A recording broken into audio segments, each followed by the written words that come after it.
Treba reći da smo 2. februara potpisali ugovor između Energoinvesta Sarajevo i Sarajevo Gasa, uz naravno prisustvo nas ministara gospodina Lakića, federalnog ministra energetike i rudarstva i mene, koji smo razgovarali sa našim gasnim preduzećima i došli do ugovora koji je stvorio preduslove da se primjenjuje ta nova tarifa.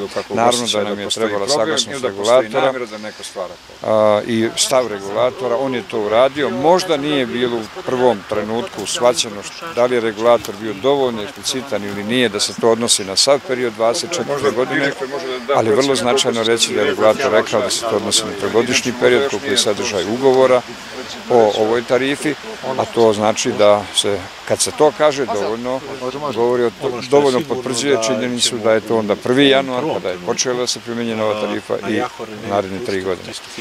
Mi ćemo u narednim danima inicirati nove sastanke na ovu temu i uvjereni smo da će biti plodonosni i da ćemo doći do rješenja koja će rasteretiti bilo koga od bilo kakvog osjećaja da postoji problem ili da postoji namjera da neko stvara.